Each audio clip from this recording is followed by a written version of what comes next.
நம்மளுடைய சட்டமன்ற தேர்தல் ஒரு சிறப்பான முறையில் நடந்திருக்கு. ஒரு பரபரப்பான தேர்தல். யார் வருவாங்கன்னே நமக்கு கணிக்க முடியல.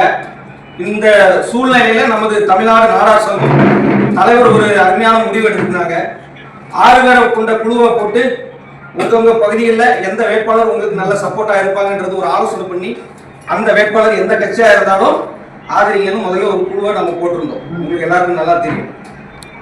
போட்டு நம்ம செயல்படுத்திட்டு இருக்கும்போது என்ன ஆகுதுன்னா, ஒட்டுமொத்த குழுவும் என்ன பண்றாங்கன்னா அதிமுகவுக்கு ஆதரவு அப்படிங்கிற நிலைமையில தான் எல்லா குழுவுமே இருந்தது. எல்லா குழுவுமே ஒட்டுமொத்தமா அதான் சொன்னாங்க. அப்ப நம்ம தலைவர் மறுபடியும் என்ன முயற்சி பண்றாங்கன்னா, இந்த கடந்த 5 ஆண்டுகள திராவிட முன்னேற்ற கழகத்தினுடைய ஆட்சி காலங்கள்ல நமது நாடார் சமுதாயத்தை எவ்வளவு தூரம் இழிவுபடுத்த முடியுமோ இழிவுபடுத்திட்டாங்க, கேவலப்படுத்திட்டாங்க. RS பாரதி தொடங்கி திராவிட கைக்கூலி முக்தார் வரைக்கும் நம் சமுதாயத்தை மிகப்பெரிய அளவுல கேவலப்படுத்தினாங்க. சமுதாயத்தை கேவலப்படுத்தினாங்க, சமுதாய தலைவர்களை கேவலப்படுத்தினாங்க, சமுதாயம் செய்யக்கூடிய தொழிலை கேவலப்படுத்தினாங்க. அப்ப எப்படி பொறுத்துக் கொள்ள முடியும்? தலைவர் பார்த்தாங்க, எல்லா குழுவும் அதிமுகவை ஆதரிக்குது. சரி, நம்மளும் ஒரு எதிர்கட்சியா வலிமையான இடத்துல அதிமுக இருக்கு. நம்மளும் என்ன பண்ணோம்? ஐயா எடப்பாடி முதலமைச்சராக இருக்கும்போது நிகழ்ச்சி பண்ணியிருக்கோம். எந்த அடையாளத்துல ஏதோ நம்ம நாடாருங்கிற அடையாளத்திலேயே ஐயாவை கூப்பிட்டு நிகழ்ச்சி பண்ணோம். இதே அடையாளத்தோட தான் நம்ம என்ன பண்ணியிருக்கோம்? ஆதரவு தெரிவிச்சோம். இதே அடையாளத்தோடு நம்ம குழுவை ஆதரிச்ச அதே தலைமையில தான் தலைவர் அவர்களும் ஆதரிச்சு சிறப்பா எல்லாரும் நம்மளுடைய பங்களிப்பை அதிமுகவுக்கு கொடுத்து செயல்பட்டாச்சு இல்லையா? செயல்பட்டு இருக்கோம். எதுக்காக நம்ம இதை சொல்றோம்னா, நம்ம சமுதாயத்துல எத்தனையோ நபர்கள் முதல்ல என்ன செய்வாங்க? நாடார் என்று சொல்லடா, தலை நிமிர்ந்து நில்லடா அப்படின்னு சொல்லுவாங்க. அப்புறம் நாமெல்லாம் நாடாண்ட நாடார், நம்மள வீர பரம்பரை, நம்ம எக்காரணத்தை கொண்டு நாடாருடைய அடையாளத்தை விட்டுறக்கூடாது அப்படின்னு நம்மளையெல்லாம் உசுப்பேற்றி விட்டு நாம என்ன செய்வோம்? ஒரு வாட்ஸ்அப் ப்ரொஃபைல் எடுத்தாலும் அதுல நாடார்னு இருக்கும். நீங்க கூகுள் பே, எனக்கு ஒரு 50 ரூபாய்க்கு கூகுள் பே அனுப்புனா கூட மேக பேச்சுராஜா நாடார்னு வரும். ட்ரூ காலர்ல எனக்கு யாராவது போன் பண்ணாலும் என்ன வரும்? மேக பேச்சுராஜா நாடார்னு வரும். எல்லாத்தையும் நாடார் நாடார்னு நம்ம எடுத்துக்குவோம். ஆனா நம்மள நாடார்னு கொண்டு வந்து பொது வழியில விட்டுட்டு அவங்க என்ன சொல்றாங்க? நம்ம ஆட்கள் நிறைய பேர் ஒரு சங்கத்தையோ அல்லது ஒரு கட்சியோ ஒரு அமைப்பையோ உருவாக்கிக்கிட்டு நாம எல்லாம் பொதுவா போனோம், அந்த இடத்துல பேருக்கு பின்னால நாடார்னு போடாத, நம்ம அடையாளத்தை தூக்கிட்டு வராத.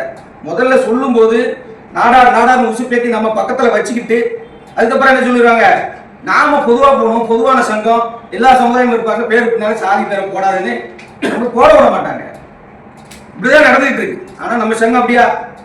எந்த அடையாளத்தோடு அவங்கள கூப்பிட்டு நிகழ்ச்சி பண்ணோமோ அதே அடையாளத்தோடு தான் நம்ம என்ன பண்ணோம்? ஆதரவு கொடுத்தோம், சிறப்பா வேலை செஞ்சோம்.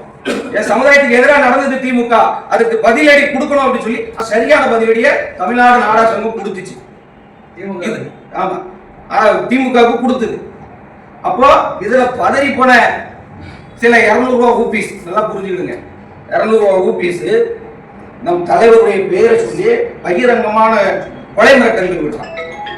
கொலை மிரட்டல்கள் விடுறான். நீ ஏரியாவுக்கு வந்துருவியா, என்னுடைய தொகுதிக்கு வந்துருவியா, உன்னை அதால தாக்குவேன், இதால தாக்குவேன்னு சொல்லி என்ன சொல்றான்? பொது வழியில மிரட்டல் கொடுக்குறாங்க. நான் யார் ராயவன்? புதுசா இருக்கானே, நம்ம தலைவரை மிரட்டுறானே அப்படின்னு சொல்லி அவனுடைய பேஸ்புக்ல போறேன். ஒரு 10 ஆண்டுகளுக்கு பின்னாடி, 15 ஆண்டுகளுக்கு பின்னாடி போறேன். 15 ஆண்டுகளுக்கு முன்னாடி அவன் என்ன சொல்லியிருக்கான்? கலைஞர் என்னுடைய தகப்பன், அவருக்காக என்னுடைய உயிரே கொடுப்பேங்கிறான். அப்புறம் அடுத்த ஒரு 5 ஆண்டுகள் கழிச்சு என்ன சொல்றான்? ஸ்டாலின் எனது அப்பா, அவருக்காக நான் உயிரே கொடுப்பேன் பதிவு போட்டுருக்கான். அதுக்கப்புறம் இப்ப சமீபத்துல அவனுடைய ப்ரொஃபைல் அந்த போட்டோல பிக்சர்ல போட்டிருக்கான். என்ன போட்டிருக்கான்? உதயநிதி எனது தகப்பன், அவருக்காக உயிரே கொடுப்பேன். கேவலம் ஒரு 200 ரூபாய் பணத்துக்காக யாரையும் அப்பன் கூப்பிடுறது இல்லாம அதை பொது வழியை அடையாளப்படுத்தி, உனக்கு கலைஞர் தகப்பன் அப்படின்னா ஸ்டாலின் என்ன வரும்? அண்ணன் முறை வரும். நீ அவரையும் தகப்பன்ற, சரி அவரு தகப்பன்னா அவர் பையன் என்ன முறை வரும்? உனக்கு தம்பி முறை வரும். மான கட்டவளே உனக்கு தம்பி முறை வரும். நீ என்ன சொல்ற? அவனையும் அப்பன் சொல்ற. இப்படி நீ 200 ரூபாய் பணத்துக்காக எவனையோ அப்பனாக தூக்கி சுமக்கிற, எவனையோ கடவுளாக தூக்கி சுமக்கிற நீ மானகட்ட அடையிற நீ தலைவரை பார்த்து மிரட்டுறான். இப்ப நம்ம என்ன செய்யணும்? சங்கத்துல இன்னும் தீயா வேலை செய்யணும், சங்கத்தை வலிமையா வச்சுக்கணும். நமது சங்கத்தையோ நமது தலைவரையோ கை நீட்டி பேசக்கூடாது. அப்படின்னா நம்ம இன்னும் வலிமையாகணும், சங்கத்துக்கு நாம பாதுகாப்பா இருக்கணும், தலைவருக்கு நாம பாதுகாப்பா இருக்கணும். இதை இன்னும் வலிமைப்படுத்தும். இன்னைக்கும் இந்தியா முழுவதும் சாதிய கட்டமைப்பு இருக்கு. ஒவ்வொரு சாதியும் இந்த மண்ணில நல்லா இருக்கணும் அப்படின்னா நாம் ஒவ்வொரு சாதியும் நமக்கு நாடார் சமுதாயத்தை பின்பற்றியே ஆகணும். அது ஒவ்வொரு சமுதாயத்தினுடைய கடமை. இது என்ன நாடார் சமுதாயத்தை நாம பின்பற்றணுமா அப்படின்னு நினைச்சா ஒரு சமுதாயமும் இங்க மேலோங்கி வராது. இன்னைக்கு எத்தனையோ சமூகங்கள் முன்னேறி இருக்கு. அந்த முன்னேறிய சமூகத்தினுடைய வரலாறு நீங்க எடுத்து பாத்தீங்கன்னா நாடார் சமுதாயத்தினுடைய வளர்ச்சியை பின்பற்றி தான் ஒவ்வொரு சமுதாயமும் மண்ணில் வளர்ந்துருக்கு. நாம எல்லா சாதிக்கும் முன்னோடி.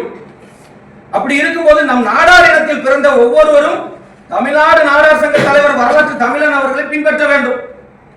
தமிழ்நாடு நாடார் சங்கத்தை ஒவ்வொரு சங்கமும் பின்பற்றணும். அப்பதான் இந்த சமுதாயம் இந்த மண்ணில் வாழும். மற்ற சமுதாயத்துக்கு ஒரு முன்னோடியா இருக்கு அப்படிங்கிறத புரிஞ்சுக்கணும். சும்மா தமிழ்நாடு நாடார் சங்கத்தை ஒரு 5000 ரூபாய் போன் இருந்தது, எவனோ ஒரு 200 ரூபாய் பணம் கொடுத்தான்றதுக்காக சும்மா உட்கார்ந்த இடத்துல இருந்து மிரட்டக்கூடாது. தமிழ்நாடு நாடார் சங்கம் என்பது போராளிகள் நிறைந்த சங்கம், போராட்ட குணமுள்ள சங்கம். எந்த போராட்டத்தை முன்னெடுத்தாலும் நாம என்ன செய்வோம், அசராம அந்த இடத்துல நிற்போம். முடிஞ்ச அளவுக்கு போராடி இந்த மண்ணுக்கான உரிமையை நம்ம பெற்று தருவோம். அதனால நான் திரும்ப திரும்ப சொல்றது, சங்கம் ஒரு பதிவு நமக்கு ஒரு வாட்ஸ்அப் தளத்திலேயோ பொது தளத்திலேயோ நம்ம சங்கம் ஒரு கூட்டம் நடக்கு, நம்ம இந்த சங்கம் இந்த மாதிரி செயல்பட போது சங்கம் இந்த இடத்துல இந்த ஆதரவை கொடுத்து இந்த இடத்துல நிக்குது அப்படின்னா நாம கொஞ்சம் வேகமா நிக்கணும். மற்றவங்க இன்னைக்கும் நம்ம சங்கத்தை பின்பற்றி தான் இப்ப எல்லா சங்கமும் செயல்பட ஆரம்பிச்சிருச்சு. அது உங்களுக்கே தெரியும். நம்ம எல்லா சங்கங்களும் இப்போ தமிழ்நாடு நாடார் சங்கம் ஒரு தேர்தல் வரப்போதா தமிழ்நாடு நாடார் சங்கம் எப்படி செயல்பட போகுது, நம்ம சமுதாயத்தை எவனாவது ஏதாவது சொல்லிட்டானா அதுக்கு தமிழ்நாடு நாடார் சங்கம் என்ன அறிக்கை கொடுக்க போகுது, தலைவர் என்ன சொல்ல போறாரு அப்படிங்கிற பார்க்கக்கூடிய சூழ்நிலையை தலைவர் உருவாக்கிட்டாங்க. நம்ம நிர்வாகிகளும் அந்த சூழ்நிலையை உருவாக்கிட்டோம். எல்லாருடைய ஒத்துழைப்பு இருக்கு. அப்ப இன்னும் இதை வலிமைப்படுத்தணும். இப்ப அணிகள் உருவாக்கி இருக்கு, ஓரளவு அணிகள் செயல்பாடுகள் நல்லா இருக்கு. இனி கிளைகளையும் நம்ம வலிமைப்படுத்தணும். ஒருத்தருக்குள்ள ஒருத்தர் கருத்து வேறுபாடுகள் இருந்தாலும் அதை முடிஞ்ச அளவுக்கு களைஞ்சி ஒற்றுமையா இருக்க பார்க்கணும். இது நாடார் சமுதாய சங்கம். சும்மா 200 ரூபா 300 ரூபா கொடுத்து அங்க கிடப்பான், அந்த தெருவில் ஒரு 10 பேர் கிடப்பான், இந்த 10 தெருவில் ஒரு 20 பேர் இருப்பான், எல்லாத்தையும் கூப்பிட்டு வர முடியாது. எங்க போனாலும் நம்ம சமுதாயத்துக்குள்ளதான் நம்ம இருக்க போறோம். சமுதாயத்தில் உள்ள ஆட்களை தான் நம்ம நிர்வாகத்தில் வைக்க போறோம் இல்லையா? அதனால சிறு சிறு கருத்து வேறுபாடுகள் இருந்தாலும் அதை கலைந்து விட்டு நாம் ஒற்றுமையாக இருக்க வேண்டும். தலைவர்களுக்கு தகுந்த பாதுகாப்பாக நாம் இருக்க வேண்டும். சங்கத்துக்கு பாதுகாப்பாக இருக்க வேண்டும். அதையும் தாண்டி இந்த மண்ணுக்கும் மக்களுக்குமாக பாதுகாப்பாக இருக்க வேண்டும் என்று எனக்கு வாய்ப்பளித்த அனைத்து நல்ல உள்ளவங்களுக்கும் நன்றி பாராட்டி வருகிறேன்.